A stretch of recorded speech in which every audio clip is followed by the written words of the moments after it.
Bien.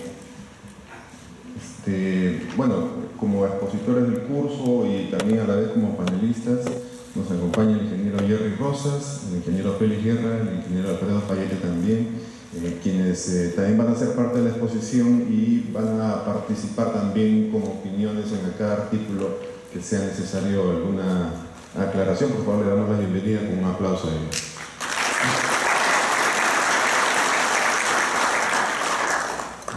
Control, ¿podemos poner el PPT? Gracias. Bien, antes de iniciar el curso, nada más la información actualizada hasta el día de hoy en la página web del Ministerio de Energía y Minas. Se tiene 28 accidentes con muerte hasta la fecha. El último accidente ha sido el 29 de agosto. Y manifestarles que en el mismo periodo del año 2016, el año pasado, hubieron 24. Quiere decir, si nos comparamos con este año, estaríamos con 4 accidentes con muerte más que el año pasado, ¿no? Y si hacemos una proyección, digamos, una proyección negativa, y posiblemente este año terminemos con más accidentes que el año pasado. Esperemos que no y que la cifra de accidentes se detenga en esa cifra. Bien, antes de empezar también quiero mostrarles aquí un gráfico muy interesante donde mostramos estadísticas desde 2007 hasta el 2016. Hemos hecho una estratificación de accidentes en gran minería, mediana minería y pequeña minería. Vemos aquí el gráfico azul, es gran minería, que se mantiene, digamos, en una banda de flotación. Aquí el último año levantó por el accidente múltiple de Comarsa, con los 6 accidentes.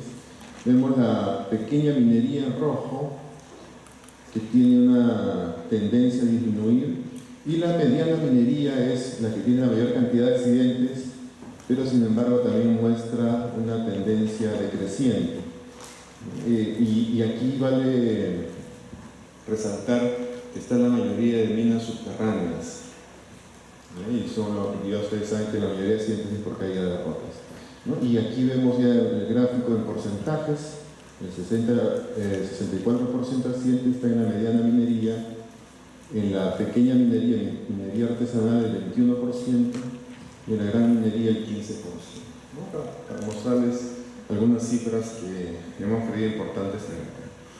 Bien, este curso, bueno, es un pequeño curso de 5 horas, solamente va a mostrar los cambios que han habido en la 024, ¿no? Con este decreto supremo del 023. Quiere decir que no vamos a hacer ningún análisis de algún artículo que no haya cambiado, ¿ya? Solamente los 61 artículos que han cambiado van a ser analizados y mostrados en este curso. ¿Ya? En segundo lugar, vamos a mostrar algunas posibles maneras de implementar estos artículos y también generar un marco de discusión. Ustedes pueden hacer preguntas en cualquier momento, en cualquier artículo, cualquier duda que tengan.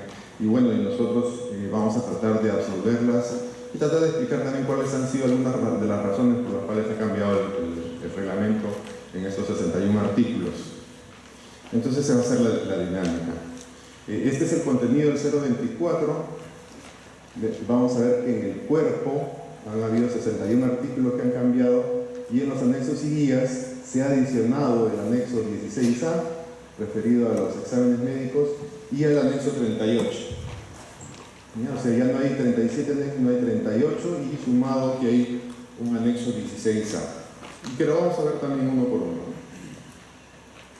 Bien, el marco normativo, como ustedes saben, la ley nacional es la ley 29783 y su reglamento, y los otros sectores han ido desarrollando también sus propios reglamentos.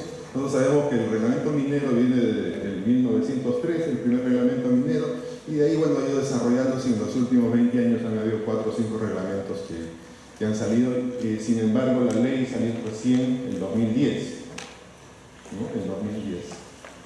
Perdón, en 2011, ya que el reglamento de seguridad minera del 055 salió en 2010, en 2011 la ley, y en 2012 salió su reglamento. Entonces nosotros vamos a focalizar en este y en el 023, que es el reglamento o el decreto supremo que modifica los 61 artículos, adiciona estos 2 anexos al reglamento. Y ya vayamos a al cuerpo, ya a las modificaciones. Vamos a tratar de avanzar un poco rápido porque posiblemente el tiempo nos va a quedar corto. Si es que hay algunas preguntas y consultas. Bien, en el artículo 2, que es el alcance del reglamento del 024, se han adicionado, en el numeral 7, se ha adicionado las actividades de cierre de pasivos ambientales, mineros en la etapa de ejecución del cierre o de reaprovechamiento de pasivos. Ese es el único cambio que ha habido en la parte A. En la parte B, de actividades conexas, se ha adicionado la parte de trabajos eléctricos. El resto mantiene igual. Y también para ir acostumbrándonos en las siguientes diapositivas, cuando veamos estos 3 comas o 3 puntos, quiere decir que acá siguen otros numerales que no han cambiado absolutamente nada. Y el que ha cambiado es el que vamos a mostrar y en letras en rojo. Igual acá en actividades conexas hay muchas otras actividades que no han cambiado en absoluto. Lo único que ha cambiado es lo que se encuentra en letras rojas. ¿Sí? Más o menos entonces va a ser la mecánica en las siguientes diapositivas, lo que está en rojo es lo que ha cambiado. Y si el resto no lo mostramos, es porque no ha cambiado, ya ustedes lo conocen desde qué año. Desde el 024, ¿cuándo salió? 2016. ¿no? Bien, dentro del capítulo de definiciones, la definición de accidente incapacitante ha cambiado y se ha agregado, aparte de la evaluación médica, se ha agregado el diagnóstico médico. Pese a que la ley 29783 la define como en el caso anterior de la 024, pero la 023 ha adicionado la parte de diagnóstico médico. ¿Por qué? Porque cuando un médico, nosotros vamos al médico, primero nos evalúa y luego tiene que terminar en el diagnóstico. Esa es la razón por la cual se adiciona la palabra diagnóstico. ¿Ya? Y en caso de accidente incapacitante sabemos que el descanso debe ser mayor a un día y el día, ¿no?, del accidente no se cuenta. Bien, en el mismo artículo de definiciones vamos a ver también que en accidente leve, en accidente incapacitante, se agrega nuevamente la palabra diagnóstico. ¿Ya? Eso está cerrando simplemente el círculo del tratamiento médico. En el caso de la definición de accidente incapacitante, tanto parcial temporal, total temporal, parcial permanente y total permanente, ha cambiado los verbos. ¿Ya? En el 024, casi todo el articulado, el verbo está en el futuro. Dice se otorgará, deberá, etc. En el 023 ustedes van a encontrar que el verbo está en presente. Se otorga, ¿no? Se otorga. ¿Ya? Esa es en casi todos los artículos vamos a encontrar el cambio de verbo. Ahora, estuvimos analizando nosotros en unas reuniones internas con el equipo que estamos aquí. Y bueno, pensamos que se ha mejorado porque el otro hablaba de futuro, ¿no? Entonces ahora el reglamento está hablando de presente. ¿Ya? Y en el caso de la definición de total permanente, había una parte que se ha quitado donde dice se considera a partir de la pérdida del dedo meñique, eso se ha quitado, y lo que se ha agregado es que se incapacita totalmente al trabajador para laborar. Es decir, el trabajador ya no puede laborar. Es decir, tiene que descansar en su casa. Y en el siguiente sí es algo nuevo. Y de repente ustedes han visto esa práctica en algunas empresas. Ya cuando un trabajador sufre un accidente incapacitante, en algunas empresas le llaman el trabajo restringido. Es decir, el trabajador puede regresar y realiza otra labor que no deba afectar, ¿no?, su salud o el tratamiento médico. ¿Ya? Entonces nuestro reglamento ya está considerando lo que es conocido por todos como trabajo restringido, y adicionalmente también, si el trabajador regresa y no puede ocupar su puesto de trabajo, tiene que haber una readaptación en el trabajo. No sé si Alfredo o alguien tiene algún comentario al respecto. Sí, esto está ligado al artículo 74 de la 29183, me parece, no sé si 74, pero por ahí va, en el que dice que si un trabajador sufre un accidente o una enfermedad ocupacional, tiene derecho a que se le reubique en otra tarea alterna para no empeorar su situación, ¿no? El punto es si es que esa reubicación es temporal o es permanente, porque como estamos siendo bien quisquillosos, por llamarlo de alguna manera, con ciertos términos, evaluación y diagnóstico, entrará con entra y ese tipo de cosas, a mí no me queda claro si es que esa es una reubicación permanente o una reubicación temporal. Aquí pues no he visto nada en la 023 porque se ha tratado el tema un poco tibiamente, ¿no? O sea, sin ánimo de querer entrar de frente, hubieran puesto trabajo restringido, ¿no? Pero no lo han puesto. En el caso de una enfermedad ocupacional, difícilmente la persona va a sanar. Ya tienes una enfermedad ocupacional, eso es progresivo y va hacia adelante, ¿no? O sea, no mejora. Entonces, es obvio que tiene que haber un cambio. O sea, si te he puesto a polvo, tiene que haber una atmósfera donde no haya. Si te he puesto a ruido, ¿no? Correspondiente.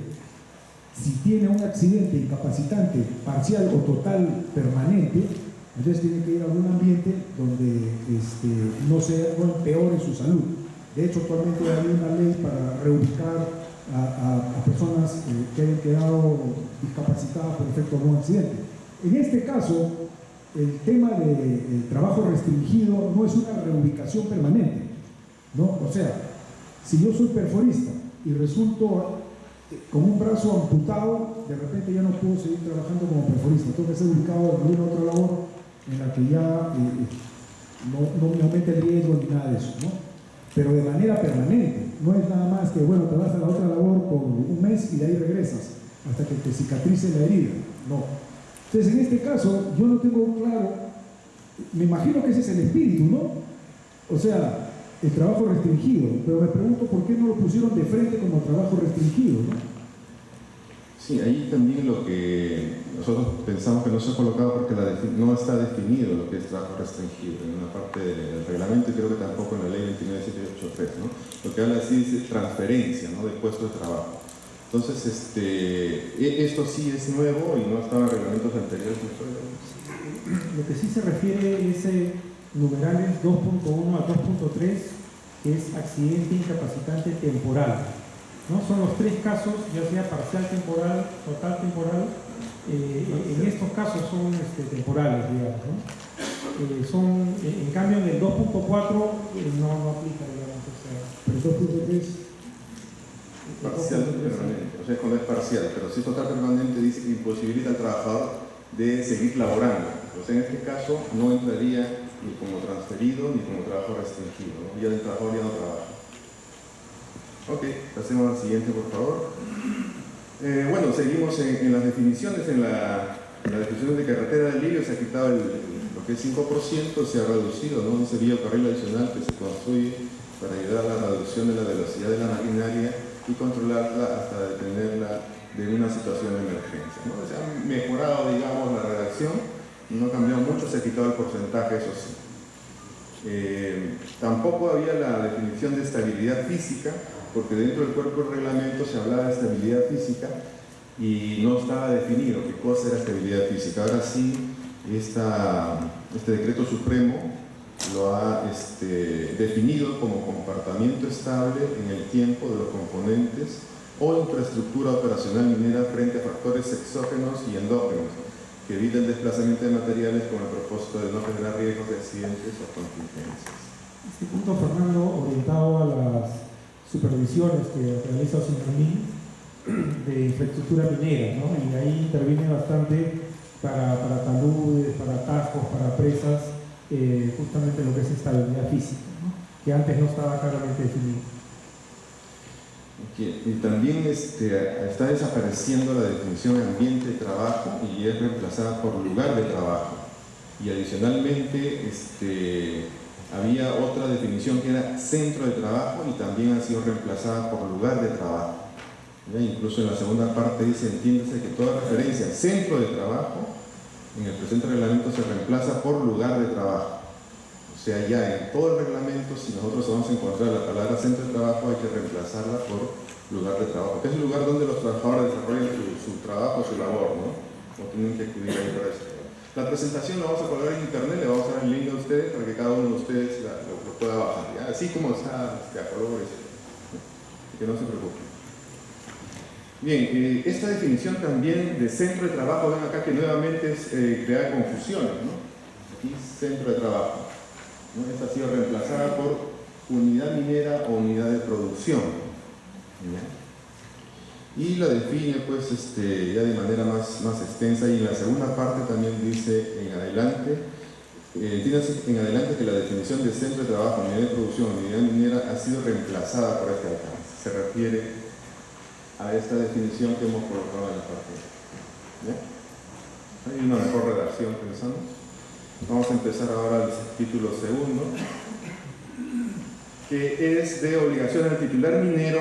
Este sí es un cambio, digamos, importante, ¿no? El anterior artículo establecía que el plan de minado era aprobado por el Comité de Seguridad, ¿no? Ahora el plan de minado nos dice que es aprobado por la Gerencia General del titular de la actividad minera o el órgano que haga sus veces en la unidad minera. Es decir, ya el plan de minado no tiene que ser aprobado por el Comité de Seguridad. ¿Ya? Sí. ¿Hay una pregunta?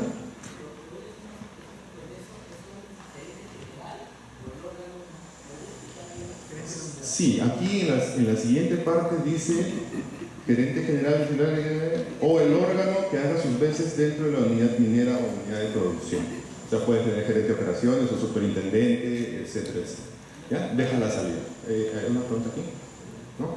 ¿Sí? Ok, gracias. ¿Era la misma pregunta? Muy bien, entonces lo que nos dice acá es que ya no pasa por el comité y solamente son, digamos, los gerentes generales o el gerente de unidad minera, ¿no? Y se ha hecho un anexo de este documento también que lo vamos a ver. Ya, en cuanto a la obligación de las empresas contratistas, este artículo es referido a la vivienda de los trabajadores.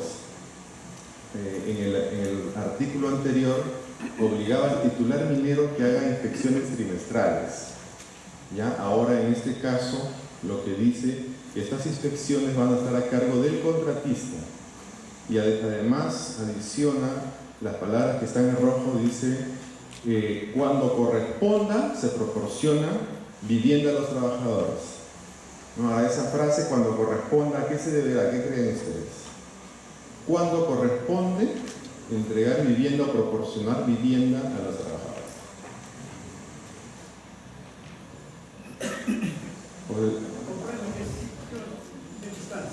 Ok, y esas distancias. Okay. Muy bien, la respuesta a eso está en la Ley General de Minería, el Decreto Supremo 014 del 92. En el artículo, ¿no? Hay un artículo que habla sobre bienestar y establece que se debe proporcionar vivienda cuando la distancia del pueblo más cercano supera 30 kilómetros o está a más de 60 minutos de la unidad minera. Es por eso que nuestro reglamento dice cuando corresponda, ¿ya? Para no copiar nuevamente la ley, lo han colocado así. Fernando, y este es un tema muy importante que tiene que ver con aquellas unidades o aquellos yacimientos que de repente están pues puede ser a 2 horas o 3 horas de un centro poblado o de una pequeña ciudad, y todos los días tendrían que ir buses con trabajadores. Entonces 60 minutos es un tiempo bastante razonable para que puedan salir a cierta hora, llegar a la unidad minera, trabajar todo el día y retornar. Pero ya trasladarse todos los días, pues 2 horas, 2 horas y media, 3 horas de ida y 3 horas de regreso, ya es algo que va totalmente en contra pues justamente de la seguridad y salud de los trabajadores. Y del descanso de ellos, ¿no? Entonces este artículo se hizo para que sean campamentos mineros, ¿no? Cuando la unidad minera se encuentra a más de 30 kilómetros o a más de 1 hora. ¿Ya? Y lo que sí pide es que el titular minero haga estas inspecciones inopinadas y que estas deben quedar registradas, ¿no? Cada una de estas inspecciones. Antes era el titular el que hacía la inspección. Una duda, sí. Buenos días. Puede ser también cuando en el caso que la empresa tiene sistema de salida y el personal está con su familia, no le corresponde, ¿no? Puede ser también, no necesariamente por la distancia. Hay casos. ¿Te refieres a si está con su familia o no está con su familia? Ajá, sí. Ya, pero aquí dice cuando el contratista o la unidad minera proporciona vivienda. No especifica si es con familia o no. Ese es el ¿Ya? tema. Por ejemplo, en Morucocha hay campamentos para los obreros, pero cerca hay una población que es Carhuacoto. Entonces, mucha gente, que a pesar que esté en sistema de salida, ha traído a su familia en esa población. Entonces, la empresa no está obligada a darle campamento dentro del campamento de los solteros, ¿no?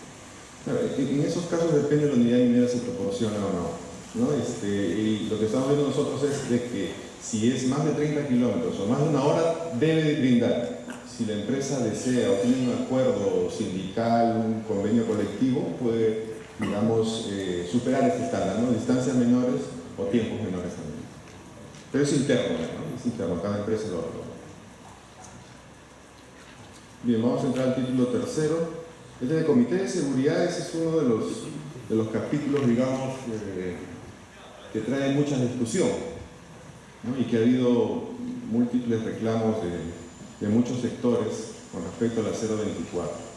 ¿Ya? En el artículo 60 establece el objetivo del Comité de Seguridad, ¿ya? Y dice que el objetivo es promover la salud, seguridad y higiene en el trabajo de todos los trabajadores que desempeñan labores en las actividades señaladas en el artículo 2, o sea, en el alcance del reglamento. Y adicionalmente dice asesora a la titular de la actividad minera y vigila el cumplimiento de lo dispuesto en su reglamento interno y en las normas. ¿Ya? Eso es lo que ha cambiado, o sea, lo ha definido y le ha dado un objetivo al Comité de Seguridad. Vamos a ver ahora las partes del comité, digamos, que ha cambiado. En el artículo 61 establecía que hay que tener o establecer un comité de seguridad si en la unidad hay más de 20 trabajadores, y aquí especificaba incluido trabajadores de empresas contratistas. ¿Ya? Esa parte ha sido borrada y solamente dice 20 trabajadores o más. Entonces, en la reunión que tuvimos previa a este curso con los expositores, nos hicimos la pregunta, ¿pero están incluidos los contratistas o no? Y recurrimos a las definiciones, y en las definiciones encontramos la definición de trabajador, ustedes la pueden leer abajo, y dice: toda persona que desempeña una actividad laboral subordinada o autónoma para un empleador privado o para el Estado. Están incluidos en esta definición los trabajadores del titular de la actividad minera, de las empresas contratistas mineras y de las empresas contratistas conexas. ¿Qué quiere decir? Que ya los incluye, ¿ok? Porque dice trabajadores más. Entonces, cuando en el reglamento anterior estaba entre paréntesis, estaba redundando, ¿ya? Estaba redundando. Pero después vamos a ver cosas adicionales en el comité, ¿ya? Para esclarecer más. Bien, en el artículo 61, que continúa con literales, establecía acá que los representantes del comité de seguridad, el representante de los trabajadores, dice que podían ser de contratistas. En este caso se ha eliminado esa parte, lo cual quiere decir de que en el comité de seguridad del titular minero, el 50% que corresponde a representantes de trabajadores solamente pueden ser del titular minero, ya no pueden ser miembros del comité trabajadores de empresas contratistas mineras o de empresas conexas, ¿ya? Y después vamos a ver también un anexo que esclarece aún más esta parte, ¿ya? Y como los contratistas tienen un número importante de trabajadores dentro de las unidades mineras, se ha adicionado la parte en rojo donde dice de que un representante del comité de los contratistas puede solicitar estar dentro de las reuniones del comité, pero con voz y sin voto, ¿no? Y él lo solicita, ¿ya? Porque como repito, el porcentaje de trabajadores de empresas contratistas es importante, ¿no? Estamos alrededor del 70% de la población minera total. No sé si Alfredo hay algo adicional. Sí, comentar pues que bueno, todos sabemos la importancia que puede tener una unidad minera que participen, bueno, en este caso con voz, trabajadores de empresas contratistas. Ellos pues en gran cantidad de casos tienen la mayor exposición y generalmente reciben las tareas, los trabajos de más alto riesgo, ¿no? Entonces, es muy positivo que participen también en el comité. Muy bien, gracias, Alfredo. Bien, y ya en el anexo 2, sí, adelante. En el caso, en un periodo aproximado de un año, no participa ningún representante de los trabajadores de las empresas contratistas al comité. En el tema de la capitalización que nos hace Oceanarín, no tendríamos que ver. Porque ahí dice que claramente esa solicitud de ellos. Sí, claro, no establece un número máximo ni mínimo. Entonces, depende que se pongan de acuerdo, ¿no? Y esa solicitud dice de este representante de la empresa contratista. No pone mínimos ni máximos. Sí, en ningún lugar indica, digamos, que tiene que haber una obligación de que participe un representante de empresas contratistas. No debería haber ningún proceso sancionado. Pero como buena práctica. Es conveniente, ¿no? Lo que acabamos de decir es que sí es conveniente, pero no figura como una obligación. Ok, gracias. Una consulta. ¿Eso se podría entender de que el titular estaría en la obligación de comunicar a toda la empresa cuándo son las sesiones del comité? No lo dice. O sea, aquí en el articulado no hay obligatoriedad de informar a los contratistas. ¿Podrían observarlo en alguna supervisión? Si es que no está escrito, no. ¿Cómo el contratista se entera de que el titular está teniendo su... Sí, podría ser, pero como no está escrito, no. Entonces, como buena práctica, también tendríamos que comunicar, ¿no? Lo que sí, perdón, sobre este punto,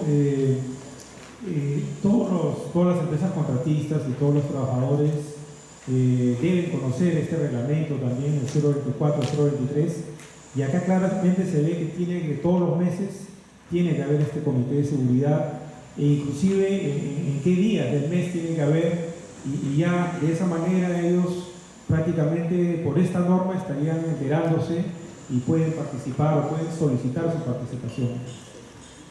Muy bien, gracias. Una pregunta. Sí. Si nosotros revisamos la definición de un trabajador, entonces yo lo interpreto de la siguiente manera: todos los trabajadores pueden participar en el comité. No, acá lo que dice es que si tienes 20 o más, estás obligado a formar el comité. De la conformación del comité habla después. ¿Ya? O sea, si en una unidad minera tenemos 20 o más trabajadores, y lo que entendemos por la definición es trabajadores van a contar todos. ¿Ya? Entonces hay que hacer comité. Y luego en el articulado ya viene cuáles son los requerimientos para que un trabajador sea miembro del comité. Ahora, ¿cada empresa contratista debe tener comité o no? Ah, entonces ya tiene su comité. Okay. ¿Ah? Si pasa de 20. Si pasa de 20 tiene que tener. Muy bien, gracias. Bien, aquí ya entramos al anexo. El anexo es del proceso de elección de los representantes de los trabajadores ante el Comité de Seguridad. Como les manifesté, no vamos a colocar todo el anexo, sino solamente lo que he cambiado. Y aquí hay la parte importante, dice, los candidatos son trabajadores del titular de la actividad minera y se ha borrado o de empresas contratistas. O sea, ya no pueden ser representantes de los trabajadores. Entonces participarán a su solicitud en las reuniones del comité. ¿Ya? Este anexo sí claramente especifica que solamente pueden ser representantes trabajadores del titular. Y que va acorde con la ley 29783, donde dice de que el trabajador debe ser de la empresa, no especificar trabajadores contratistas. En el anexo 3 sobre el reglamento y constitución del Comité de Seguridad y Salud, vamos a desmenuzarlo por partes, ¿ya? Es un anexo grande. En este anexo del reglamento y constitución del Comité de Seguridad, repite nuevamente cuál es el objetivo del Comité de Seguridad y escribe lo mismo que estaba en el articulado que vimos hace un par de diapositivas. Vamos a ver qué otro cambio ha habido. En las disposiciones generales, en el anexo 3, dice: todo titular de actividad minera que cuente con 20 más trabajadores, y se ha borrado la parte de que dice de contratistas mineros y contratistas conexos. ¿Ya? Porque si nos vamos a la definición de trabajador era redundante. ¿Ya? O sea, si hay 20 trabajadores o más, hay que tener comité. Eso se ha borrado. Y en la constitución del comité, miren nuevamente, otra vuelta, dice ser trabajador del titular minero. Y se ha borrado contratista minero y contratista conexo. ¿Ya? O sea, vamos viendo que en varias partes del reglamento nos está diciendo que miembros, el representante de los trabajadores, miembros del comité, tienen que ser trabajadores del titular. Dice con contrato vigente, el resto igual. Y uno de los requisitos era tener capacitación en temas de seguridad y salud. Ahora ya no es requisito tener capacitación en seguridad y salud, sino el único requisito es que lo elijan los trabajadores. Y lo que sí, en otra parte del anexo dice es que ese trabajador debe ser capacitado. Y eso no ha cambiado, eso sigue igual, ¿correcto? Pero ya no es necesario tener capacitación. Vacancia de los miembros. En vacancia de los miembros se ha eliminado el numeral, el literal A, donde decía vencimiento del plazo establecido para el ejercicio del cargo. O sea, ¿cómo vas a decretar vacancia si ya terminó el ejercicio, ¿no? O sea, estaba de más ese literal. Y lo que sí se ha incluido es las inasistencias.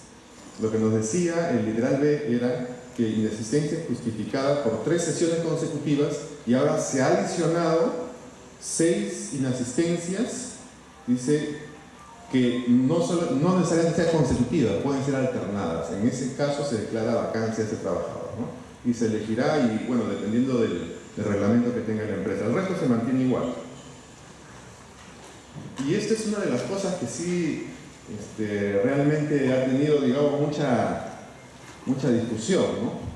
Entonces, teníamos empresas mineras, unidades mineras que no podían elegir al presidente del comité porque empataban en votos. ¿Ya? Han habido varios casos, no los vamos a mencionar, pero había imposibilidad de que el comité tenga presidente y quedaba acéfalo. Entonces, en este caso, el ministerio lo que ha dado una salida es que si no hay consenso en la elección del presidente y del secretario del comité en 2 sesiones sucesivas, dice, asume la presidencia un representante del titular y la función de secretario un representante de los trabajadores. Es decir, si se da este caso, ya el gerente de seguridad, el gerente del programa ya no sería secretario, sino sería un representante de los trabajadores. Ya ha habido una salida ahí, bueno, que algunos lo discutirán, pero bueno, ya está. ¿No preguntan, Robert? Muy bien. Sí, adelante. Un pequeño comentario muy breve sobre ese punto.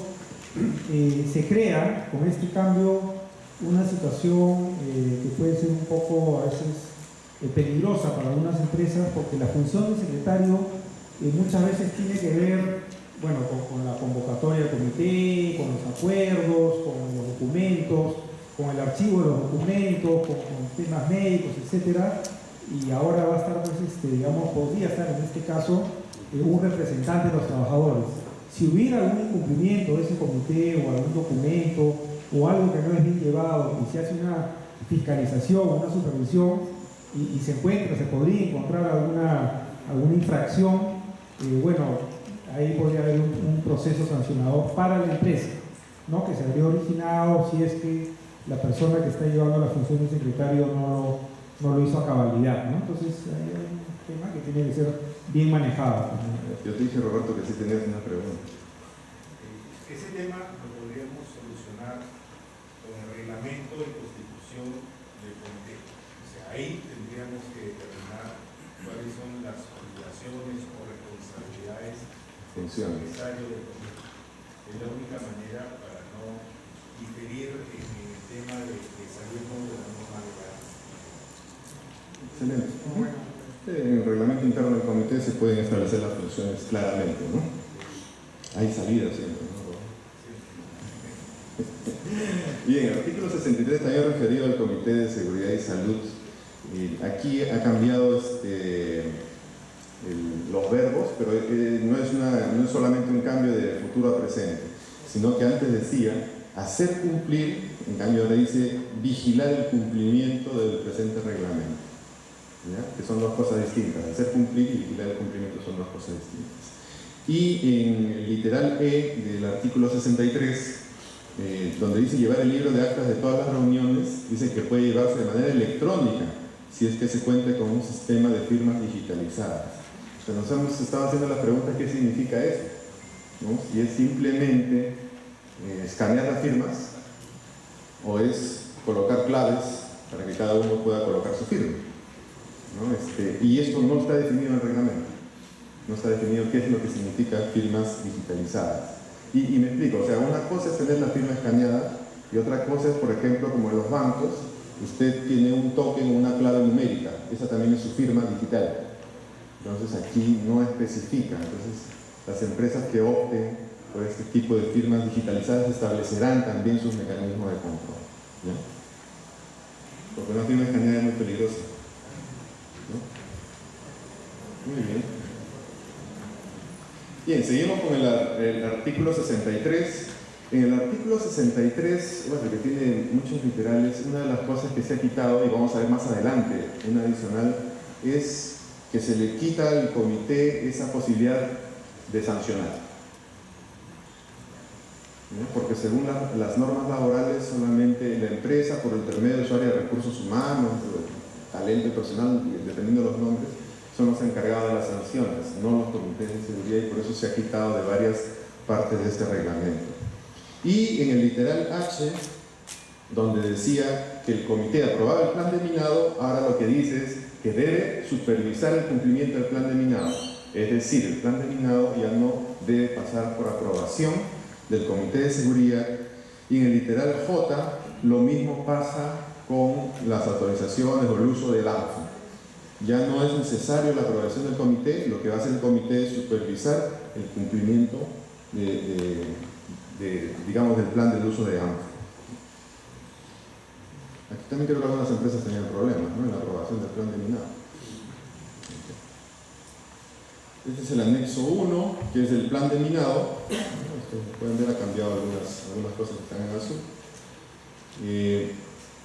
En el plan de minado, este ya es un zoom del anexo 1, ¿no?, del plan de minado. Las dos cosas, como digo, importantes que se han incluido, tanto para operaciones a cielo abierto como para operaciones subterráneas, habla del plan de minado aprobado por la gerencia o el departamento de operaciones, ¿ya?, en ambos casos. Ya no hay por el comité de seguridad. Eso está en el anexo 1. ¿Ya? Y en el anexo 36, sobre requerimientos y autorización de uso de ANFO. Eso tampoco ya pasa por aprobación del comité. El comité lo que hace es supervisar el cumplimiento. Ya, bueno, en el anexo 36 vamos a ver qué es lo que ha cambiado. Bueno, hay algunos requisitos que han cambiado. Se han quitado, por ejemplo, lo que es los datos de la unidad minera. En otros se ha incluido que indique las coordenadas y el punto topográfico inicial y final. Bueno, estas son cuestiones técnicas, digamos, ¿no? Y además dice que debe ser suscrito por un ingeniero de minas o geólogo, colegiado y habilitado. Esa es una de las cosas que se ha adicionado, ¿no? Aparentemente antes no se estaba haciendo. Y también vamos a ver en todo el cuerpo del 023 que la palabra diésel es desterrada, ¿no? Lo que vamos a encontrar siempre son motores petroleros.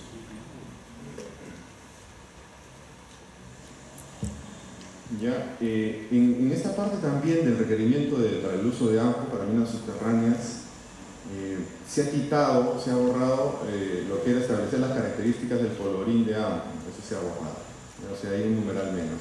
Y el 12 es el que se ha agregado, dice contar con una constancia de la capacitación brindada al personal sobre la ejecución de las mediciones de gases residuales después de los disparos, previo a continuar con otras operaciones en las labores donde se realizaron los disparos. O sea, es decir, que la persona que hace la medición de gases dice que tiene que tener una constancia de capacitación.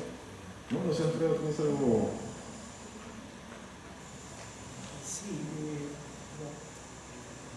Sí, mencionar nomás de que, bueno, ese es un punto que nos parece algo valioso, algo importante, la medición de los gases que se generan después de la voladura en una labor subterránea.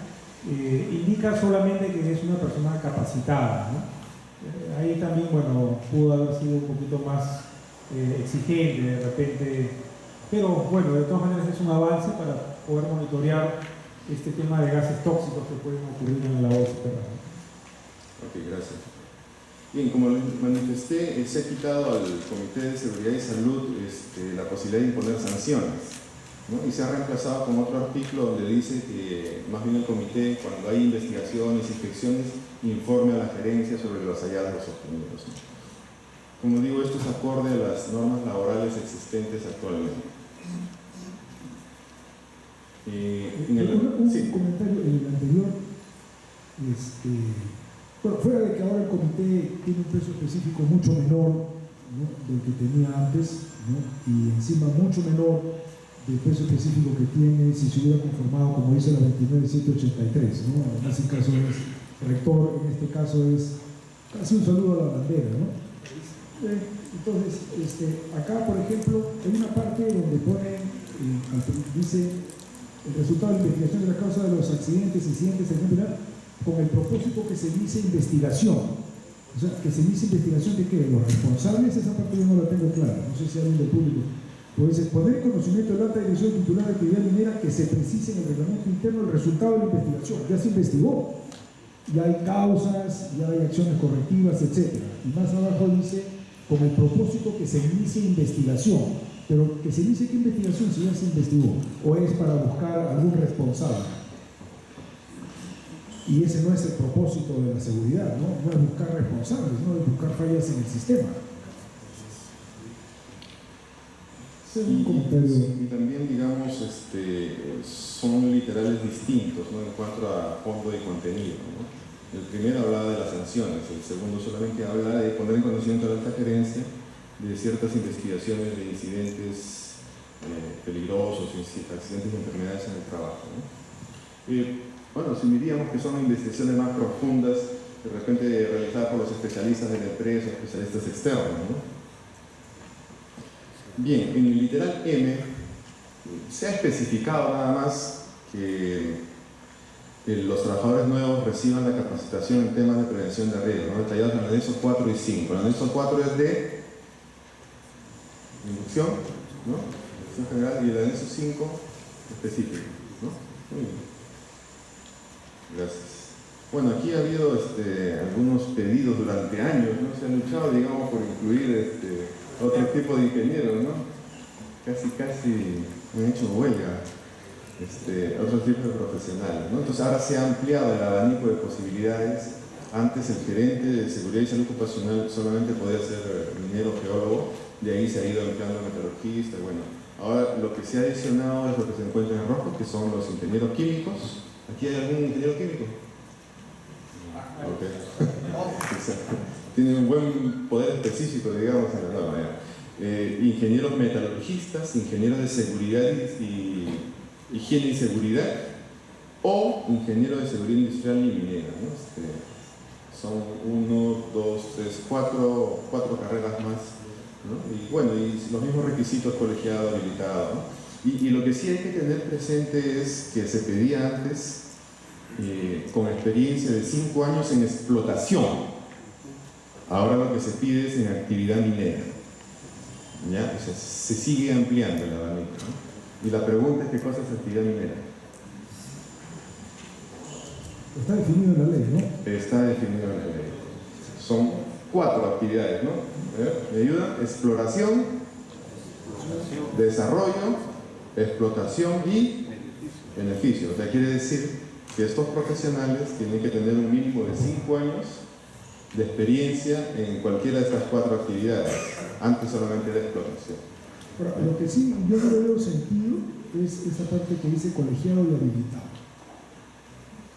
O sea, ¿por qué tienes que ser colegiado? Para ejercer una profesión que te han dado a nombre de la nación. No le veo sentido. Sí, bueno, hemos tenido muchas discusiones también con el Colegio de Ingenieros, pero hay una ley que fue promovida por el Colegio de Ingenieros. Claro, pero eso es para que pague el club, pero a lo que yo voy es a que no tiene ningún sentido que tú tengas que colegiarte y pagar el club para poder ejercer tu profesión, porque tú no has sido titulado por el Colegio de Ingenieros, tú eres titulado por tu universidad a nombre de la nación. Y en el título encima dice para que se le reconozca como tal, ¿no? Entonces, lo otro para mí es Si bien le tengo gran cariño al Colegio Ingeniero del Perú y todo eso, o sea, pero no me parece que, digamos, tengan que mezclarse el tema de deudas al colegio con este tipo de cosas en la ley, ¿no? Sí, ese es uno de los temas que también discutíamos con Alfredo, con Jerry, que la colegiatura debería tener elementos adicionales, ¿no? Como por ejemplo mantener al profesional actualizado, desarrollarle más competencias en el transcurso de los años y que no sea un mero trámite, ¿no? Debería ir más allá. Pero bueno, es un ideal, ¿no? Ser colegiado no tiene un beneficio, simplemente al contrario. Más solvencia, Egresos. el egreso que nosotros digamos, y si mayormente tú estás atrasado, entonces no. Entonces te llega el comunicado por correo electrónico y te enseñamos se le vence su deuda. Nosotros debiéramos a un banco cuando solamente una aportación. Sí, pero lo que sí estamos de acuerdo es que, digamos, debería desarrollar más competencias y mantener actualizados a los profesionales. Entonces, yo creo que ahí sí tendría sentido, ¿no? O más sentido. Debería haber, digamos, una mayor presencia de todos los colegios profesionales. Entiendo que los problemas hay en todos los colegios. Pero bueno, es lo que dice la norma y no la vamos a discutir y ya está, ¿no?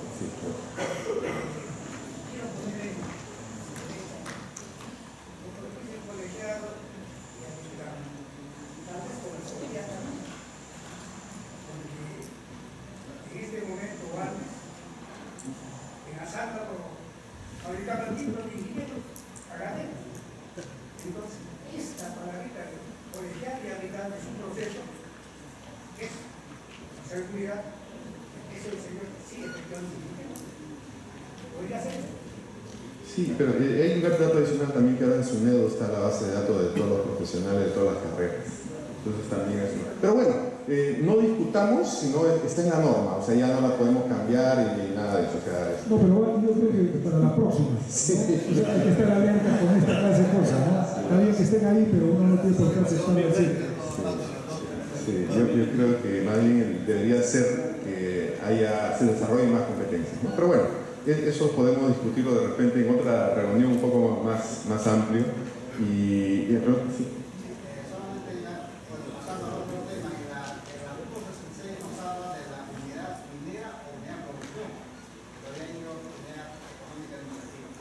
Sí, eso es también algo que ha quedado de reglamentos anteriores, ¿no?